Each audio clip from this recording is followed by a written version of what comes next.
I went outside to water the backyard, and it just hit me so hard. I got extremely dizzy. My chest felt like I had been smoking my entire life. My body was hurting. I was breaking out into a sweat, but I'm a very stubborn person, and I was in denial. And I'm like, this is not happening. And I came in, and Lewis just looked at me, and he was like, what's going on with you? And I just broke down in tears, and I went, this isn't good. This is really bad. I'm Dani Valent, and this is Dirty Linen, the podcast that takes the issues the hospitality industry finds hard to air in public and shakes them all about. On Dirty Linen, we love to catch up with people from all around the world. Not that I've done it that much, but I definitely plan to. So I'm incredibly excited to have Justin Burke, a pastry chef from North Carolina, come to chat to me on the podcast. I saw something from Justin on Twitter that made me want to reach out, and it was his description of his post-COVID taste buds as colourblind. I just found that so striking and alarming and scary. I think in Australia our world is very much changed because of coronavirus, but we don't have as many cases as in the US, and it's probably fair to say that a lot of people haven't met anyone, or no one they know has actually had the virus. I think the situation's very different in the US, and Justin's certainly well placed to talk about it. Justin, thank you so much for coming to have a chat to Dirty Linen. Yeah, thank you. So put us a little bit in the picture. What are things like for you in North Carolina at the moment? Well, I mean, North Carolina and pretty much all the states, it's just dreadful. I mean, to be completely honest, for the most part, or I like to believe this, we're trying to convince our government officials that coronavirus is a very serious matter that needs immediate, attention and intervention.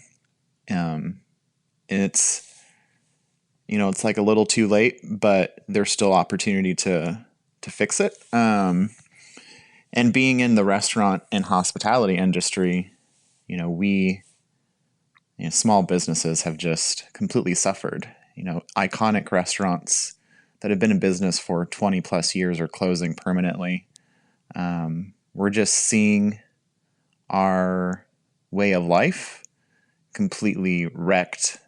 And we're coping with it as best as we can, but there's just so much back and forth. Reopen the states, close the states down, open businesses 50%, now go down to 25% open. And we've been opening up in phases, usually in 3 phases, and very many states have been able to even get past phase 2. In North Carolina, we just recently pushed phase 2 another 5 weeks. So now we're looking at September to hopefully go into phase 3. And the cases just keep rising and the deaths keep rising. And having been someone who had COVID, is recovering from COVID, it's so weird. I can't even begin to describe the emotional and mental impact that this virus has on people.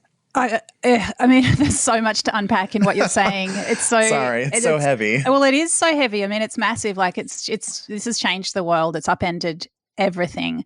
It's something I've thought about a lot. Like we're dealing with it as well, but it's different. And I think the added mental load of the citizens of a country trying to convince the government that stuff needed to be done and that it needed to be taken seriously and that we needed to act according to science. I think that added load that it seems like you've got in the US would be, I just can't even imagine the weight of that. Like to be in it and then to be trying to convince the authorities to help you through it. Well, it's so disturbing too, because we are, our presidential election is of this year. So it's almost like the virus has become this political tool, and it's just so sad because it feels like they are sacrificing their citizens' human life to sway votes,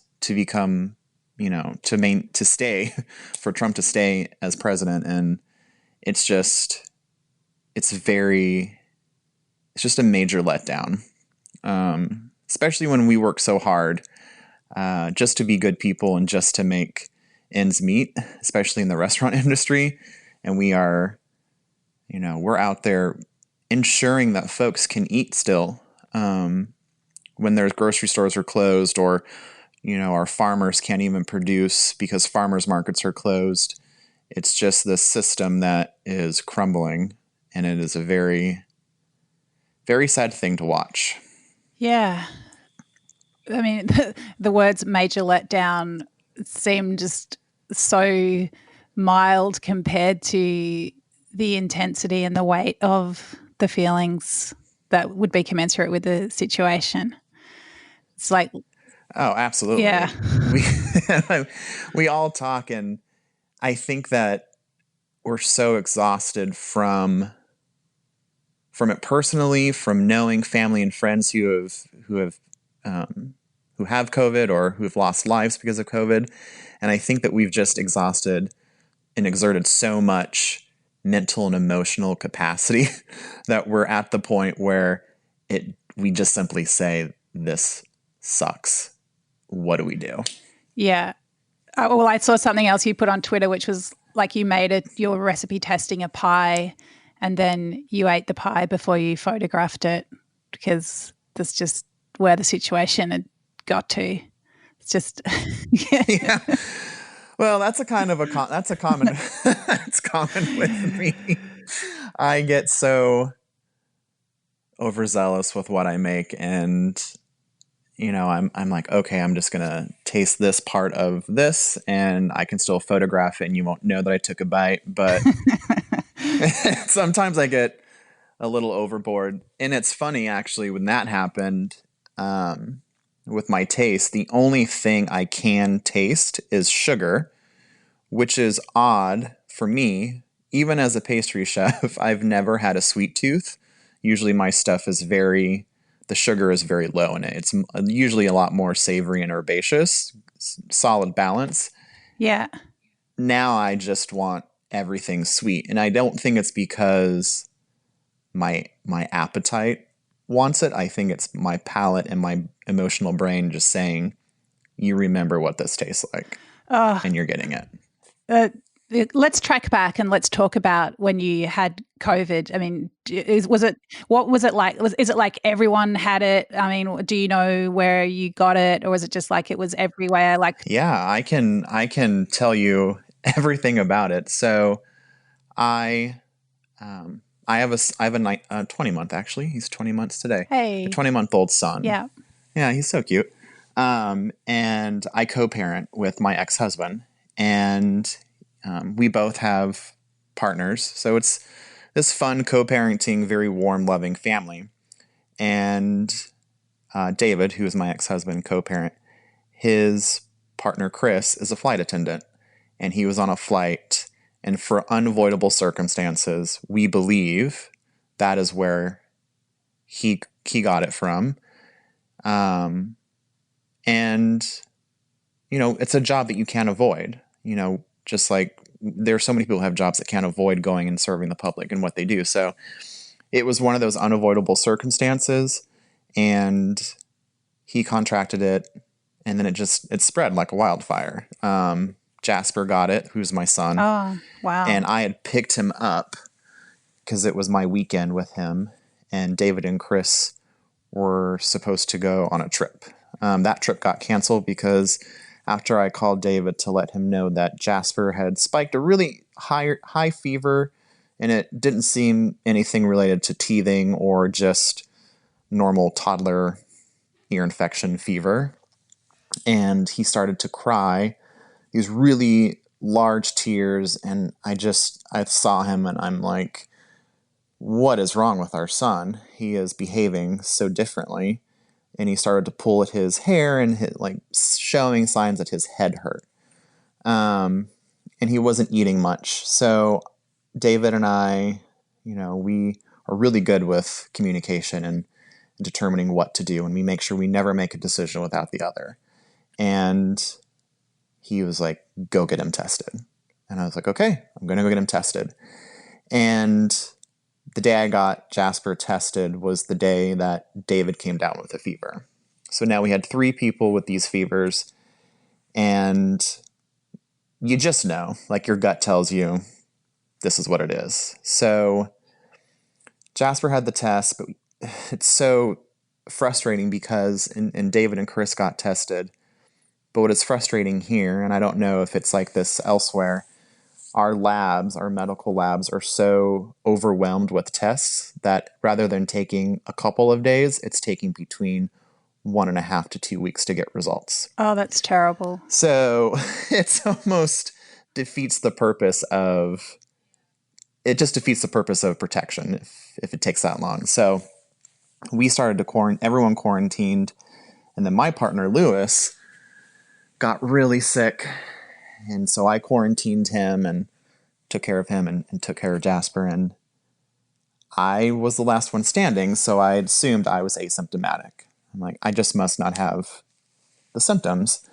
And after Lewis started feeling better, and I had put Jasper down to bed on a Thursday night, this was July 1st, I went outside to water the backyard, and it just hit me so hard. I got extremely dizzy. My chest felt like I had been smoking my entire life. That's the only way I can describe that feeling. My body was hurting. I was breaking out into a sweat, but I'm a very stubborn person, and I was in denial, and I'm like, this is not happening. And I came in, and Lewis just looked at me and he was like, what's going on with you? And I just broke down in tears, and I went, this isn't good. This is really bad. And that's the last thing I remember, because then I slept. I say I was unconscious, but it was in a state of, I didn't know my surroundings, and I was just completely delirious. And I slept for 3 to 4 days.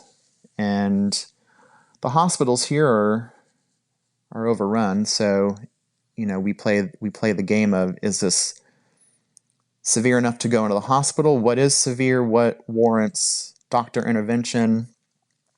Will this get better? Will it get worse? They, because of my age, marked me as mild, but I had all of the symptoms but one to warrant someone from going into the hospital, and that was just having blue lips. I didn't have blue lips. I could still kind of breathe. I could still kind of breathe. Oh, I can still kind of breathe. Sounds fine. And Right. What about Jasper? Like, how sick did he get? Because that is terrifying. It's terrifying to think of a child being sick and then the parent just being completely knocked out. And yes. I'm forever grateful for Lewis, because I don't know what I would have done if it was just me and Jasper. Jasper bounced back very quickly. Great. Thank God. Just a couple of days, and then he was running around, and, he had a lingering cough and sneezes, but full recovery. My ex-husband, David, I would say he was the second worst. Him and I kind of took a longer time to get better. But I had every symptom. I had weird symptoms. My skin became very dry and cracked and started to bleed. I had to shave my beard because I couldn't stop scratching my face, and my hair. I had to have Lewis just like give me a rough buzz cut because I was scratching so much that hair was falling out, and then I was just having these scabs on my scalp. Blood clots is really common with COVID, and my ears were bleeding. I had like blood clots coming from my ear, essentially. Oh. So bad. It was gruesome. It's the sickest I have ever been, and the no taste and no smell, it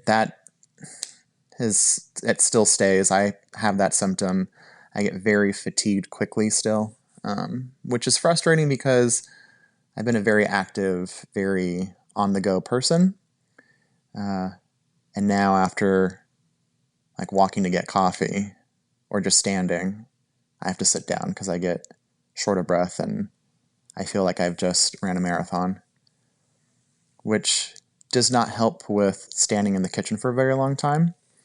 So that, coupled with not tasting and not smelling, those are the frustrations of recovering from COVID. Is they're saying right now 13% of those who have had COVID are symptom-free in 2 months.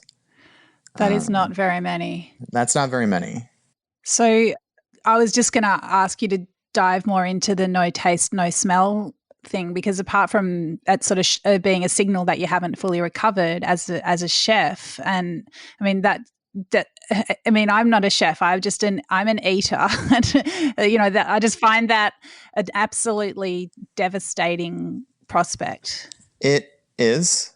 I will not lie. I have spent many times crying out of just frustration and sadness. But, when I was the executive pastry chef for 2 restaurants here in North Carolina, Kindred and Hello Sailor. And while I worked there for 4 years, that training that I received from the owners, they pushed me to grow my palate and to identify all sorts of flavors in one bite. And I valued that training. It was very important to me, and it helped my craft as a pastry chef think further about desserts than just sugar, flour, eggs. What else can you add to it to complement and retrain my brain to think what spices were and how acid works, and salt is always important, and the different flavors and textures. It was a beautiful thing that I got to experience. And I'm self-taught, this being a pastry chef and recipe developer is a career change for me. So, being self-taught, I was always able to take these chef-driven ideas and translate them for home cooks and home bakers in simple steps and words for them to understand. Not having that ability, that skill anymore terrifies me, because I don't know who I am if I can't do that. I feel very lost. And I'm trying to bake and get in the kitchen and doing it off of memory, which is a whole other muscle that I've never used before. That taste muscle of memory. Like what? Yeah. It's just so weird. And it's so frustrating because, Lewis jokes with me because I can sit in the living room and he's baking, and, the timer goes off and he's like, "Do you think that's done?" And I just smell and I'm like, "No, it's not done yet," because it doesn't smell done. And I don't know how to tell other people what that is. I just know it. And now I don't have that. So that is challenging, and I hope it's not permanent. And that's what I was going to say earlier, that they don't even know what permanent damage COVID will have on folks. It's a new thing. And when you talk about being able that you can perceive sweetness right now, I can sort of imagine that as this, like you're reaching for something, like reaching out, trying to grasp onto something that could possibly take you back to the way that you could sense things before. Is that what it feels like? Absolutely. So it has gotten to the point with sugar, some raw vegetables and fruits I can sort of taste because of the natural sugar. The moment they're cooked, they all taste the same, and it just tastes bland. I constantly have a metallic taste in my mouth. It just tastes metal and gross is the only way I can describe it. And I have tried everything to get that to go away. It's really sad. Yeah, it's just really devastating, and it's really scary. And you're young and you're fit, and as you say, like, this is who you are. You know, you're the guy. This is your expertise. This is the senses that you rely on to communicate, to work. This is your craft. Yeah, and I think when you're dealing with something that's so destabilizing, but you're also exhausted and depleted in other ways, I guess you're physically depleted. Like, it's very draining to be alive in the world right now, full stop. So it must be. I mean, are you able to draw on some reserves of positivity and direction to try to sort of climb out of this, or think of a way through this, or is that just a silly question? No, it's not a silly question. I think it's a very good question, and something that, someone like myself who can slip into depression easily, I need to be reminded those things, and then to find the silver lining, or however folks look at it. And for me, I've been in I left the restaurant 2 years ago to be a stay-at-home dad with Jasper, and transitioned my career to food writing and recipe development. And, in all of this, I'm also trying to write my first cookbook. So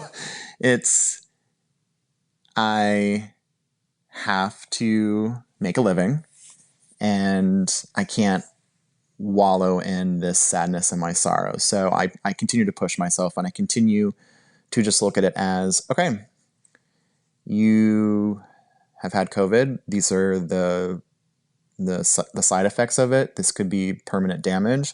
How are you going to adapt? It's not just happening to you. It's happening to so many other people. And, I know the platform that I have, and that I've been fortunate enough to be given. So if no one else is talking about it, then you should talk about it, and you should just be transparent and walk people through this journey. And if that means you start writing recipes for folks with compromised, palates and senses, for them to feel comfortable back in the kitchen, that is what you're going to do. I'm pushing myself to be open to adapting to what could be permanent, and how do I help others who have the same permanent symptoms. I'm also talking to a lot of chefs and restaurateurs and hospitality folks who have had COVID and are having similar, issues with constant fatigue or loss of senses. And it's a support group. How do we help each other? How do we keep our businesses going? How do we make sure that the food that people are used to us making, drinks people are used to us making, are still the same, and not, bland and diluted because our taste buds have failed us. Oh, wow. There's just so much that, if you just look at it on a surface level, yeah, I don't have taste or smell. But when you dig deeper, what's this ripple effect? What does it have on, just your dignity, your respect for yourself, your respect for your craft? Can you even make food for your family, for yourself? And if it is your profession, how do you keep going and not just trickle and fall down this spiral of depression and throw your hands up and just say, I give up? So that pushes me, and that motivates me to find the positivity, to give other people hope. And, I will always say it sucks, but I'm fortunate enough to still be alive. So I have to look at it that way. Yeah, wow. Justin, can you tell us about a dessert or a pastry that really tells us who you are, like where you're at, where you were at? It's like where I'm at now. I'm like, just white sugar. No. Yeah. You talked about those savoury notes and, the lightness. Just give us one of your faves. Absolutely. So, gosh, I always get this question and I always feel like I fail, but, no. So one of my favorite desserts growing up was key lime pie, but it was kind of very just tooth achingly sweet. And there was just so much, it either had way too much like acid or it was so much artificial acid, like the pre-bottled lime juice, that it just hurt. Like, I don't know, not like jaw, just pain. So when I was at the restaurants, I was always known for taking American comfort desserts and either lost recipes that people didn't hear of for 50 years or, common household grandma desserts and giving them a breath of fresh air to just modern day living. And that would be the key lime pie that I made that had a cumin graham cracker crust. And that warmed. Yeah, it just kind of warms. It warms and balances all that acid. And I cut a lot of the sugar out and just let the lime and that cumin and the graham cracker kind of just marry. And I would fold like creme fraiche in there just to give it a different form of acid and tang. So it wasn't all key lime. And then, always texture. So I always try to find some way to toast, some nut. I think for that one, if I remember correctly, I used macadamia nuts, just to kind of give it more of that earthy note with the cumin. So that would probably be the best way to describe me as a dessert or what I'm known for. But I'm all over the place. I'm not a smoke and mirrors pastry chef. I've always said what you see is what you get. If I'm going to serve you a piece of pie, it is going to be a very familiar looking piece of pie, but the flavors are going to be bold and you're going to say that was a really good piece of pie. Because I hate going to places where it's like foam and smoke and so much crumble. You're like, what actually am I eating right now? Right. Give me a dessert. Yeah. It's comforting. Dessert is to comfort you. Definitely. When you're talking about texture, that makes me want to ask you how you're feeling about texture right now. Like, because I guess texture without taste is so sort of abstract, just like gravel in your mouth or something. But where are you at with texture? I've never been the person who had a texture issue while eating. I pretty much eat everything, except for dairy because I have an allergy. But without even the taste, like there was something. What did I have? Whatever it was, I cannot remember, but it was definitely more of the like mushy texture. And without having taste of knowing what that was, my mind I kind of turned to my stomach. I was like, what is this? Like my brain doesn't know what I'm eating. Other than that, I haven't had too much of an issue with texture, which is, I guess I should be very thankful for. Well, I don't know. It's hard to find gratitude. I mean, you're doing an amazing job of finding things to be grateful for, I reckon, in the circumstances. Justin, in 2018, you wrote an incredible article that was published in Eater about the narrow definition of masculinity I guess especially as it was reflected at you as a gay man in restaurant kitchens and the harassment that you experienced. Can you tell us a little bit about that and how that has impacted you? Sure. Like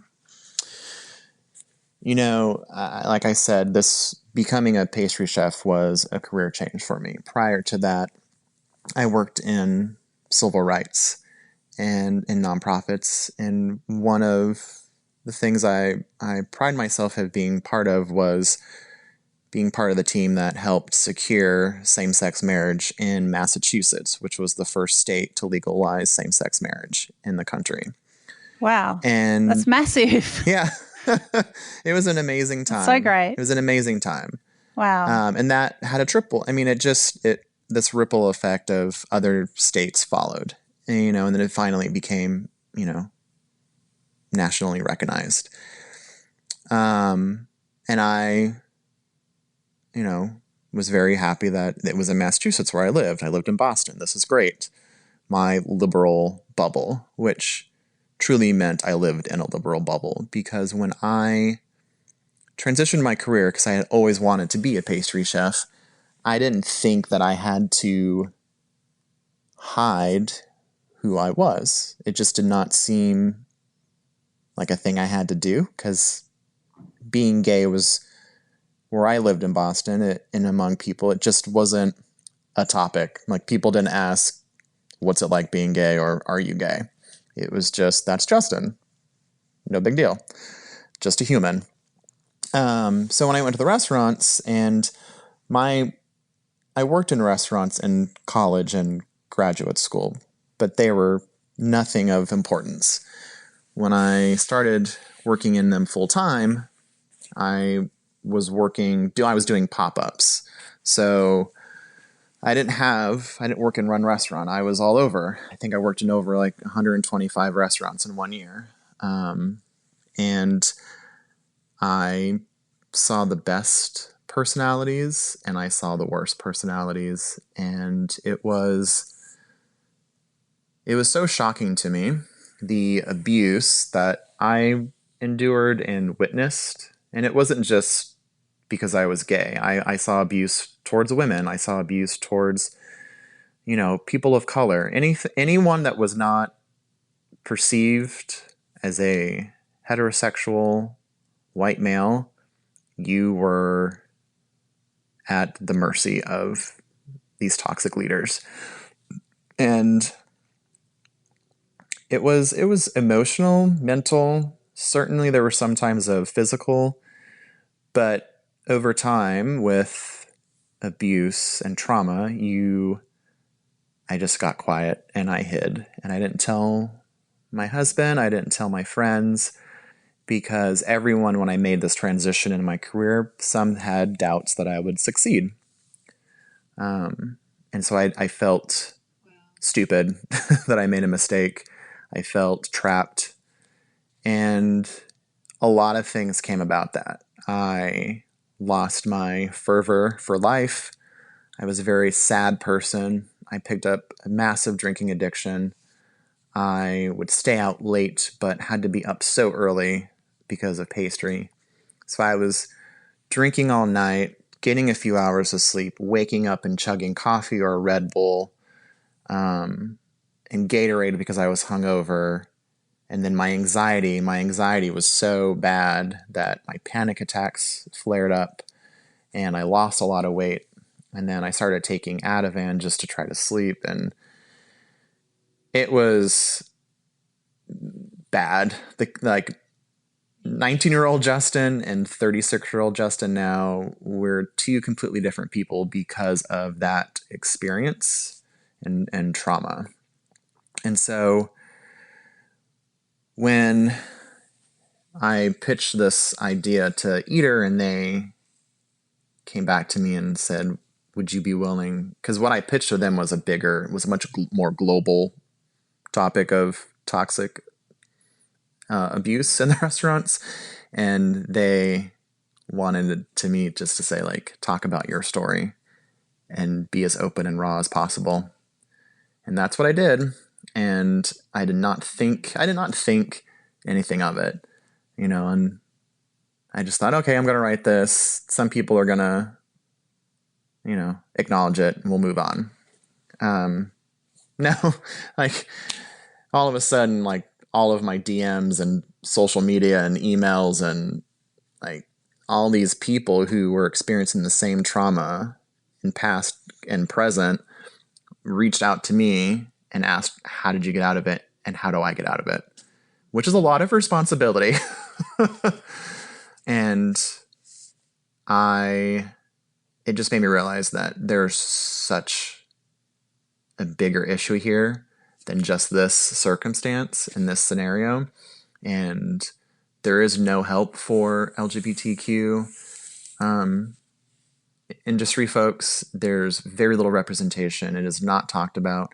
And similar to what's happening at Bon Appetit and that whole mess of injustice and racism and everything else, it just were either, queer folks are either used as props or as marketing for Pride Month in June, and then we're kind of hidden for the rest of the 11 months, or we're just stereotyped and being in pastry, or, we have an event going, you're gay, so you can do the event planning. It's Oh my gosh. it is just wretched. So I just talk about it now, and it's become my blending of my previous career and my current career of civil rights and in restaurant hospitality, of like, this can be better. There can be inclusion and equality, and everyone can have the same opportunities of success, and their talents can be showcased in restaurants, in the media. They can write the recipes and talk about their families and talk about their partners and their children and what, their lives are and why they cook. And we can have queer food and tell you what queer food is and what the queer food movement is, and should not be afraid to say who we are publicly and in our jobs. Yeah, absolutely. And it's funny because, you spoke about when you're in Boston in your bubble and you were just Justin. So it's like you've got to be there's got to be so much of gay Justin to come back around to just be Justin again. Is that a... No, it's true, because when I moved to North Carolina, I had staff. They were like, so you're gay and you're married and you're trying to have a kid? Tell me more. Like, it was as if I was an exotic. I was just exotic to them. And I was so confused of why we were talking. Like, I'm like, of course I'm married. It's national. It's like nationally recognized. It's law. I can. And yes, I can have a child. There are several ways I can have a child. It was just very interesting because, like you said, in Boston, that wasn't a topic. It was just acceptance in that bubble, I should say. Not everywhere in Boston or Massachusetts is there acceptance. But in my bubble, it was not odd.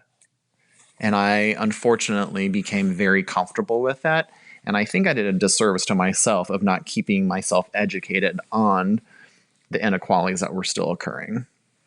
I think I became complacent. Yeah. It's a funny one, isn't it? Because it's like, you shouldn't be carrying that load. Like, you should just be able to have a life and, the life that you want. But I guess, yeah, it's a tricky one. It makes me think about this stuff with Bon Appetit too, where it's the weight that's put on those people of color to represent, an entire culture. So it's like, I don't know. It's a really tricky one to find.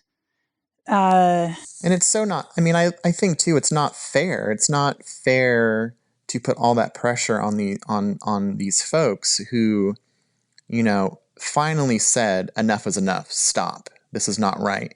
It is unfair for everyone else to then say, well, now you are the spokesperson for that, and unfortunately, you can never fail again. Like, there's so much pressure and there's so many eyes watching you, because now they're waiting for you to make a mistake so that they can call you out on it. And it's not fair. It's not respectful because of course we're going to make mistakes. Well, it's not fair, and it is an extra weight, but it's also takes time, and it's like it takes time and energy. And if you're not spending that time, I don't know, like like digging into the next amazing pastry, then whereas someone who's not marginalised just has the time just to do their craft, to do their thing, just to be it rather than to be explaining it all the time. That's another form of discrimination. Exactly. Because you have less time to devote to whatever it is that you want to be fantastic at. It's just a lot of burdens. And they think that, whatever marginalized community that you come from, and if you're very outspoken and proud of being from that community, then they just hold you to that. Like, you have to represent all of it in its authenticity. There is no deviation from, well, what has that cuisine meant for your life, and how has it changed and ebbed and flowed, and how have you seen interpretation from other cultures that you might also be a part of, or races, or just other communities. It's very troubling sometimes. Yeah, and it's also like as if being gay or being a gay chef or being a gay pastry chef is just one thing, and like you can now represent it all. It's just like it's crazy.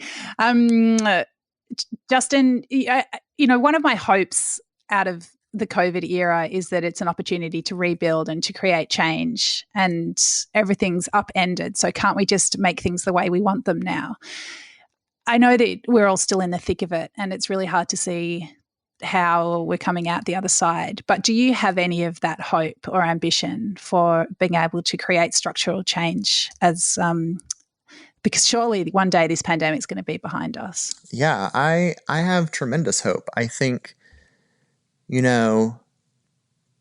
here it's almost like I look at 2020 and I think, okay, we have a pandemic, this horrible virus, and we, in my perspective, for the first time as a country, we're talking about the injustices that the system has created, and how, we are being open for healthy, uncomfortable conversations of, this cannot be the same way. We have to change the structure of society. So those two things in itself are very large and just wreaking havoc in a good and negative way across the board, because it brings, especially with changing the system of inclusion and equality, it is bringing out the folks who didn't think they had the power and the voice and the strength to fight for improvement. But it's also bringing out the really ugly, scary side of this country, where I'm just shocked of what comes out of people's mouths. I'm just like, I cannot believe you think that way. But I think that it is so dynamic it's just so dynamic that there is no way, it's impossible for us to go back to quote unquote normal life. And we're forced to change. We are forced to change, especially here. And I think that it's going to continue to be many ups and downs, some very great celebrations and some very sad moments. But the sense of community, the sense of unity among the citizens in the communities that have had very little representation and voices are growing and becoming stronger.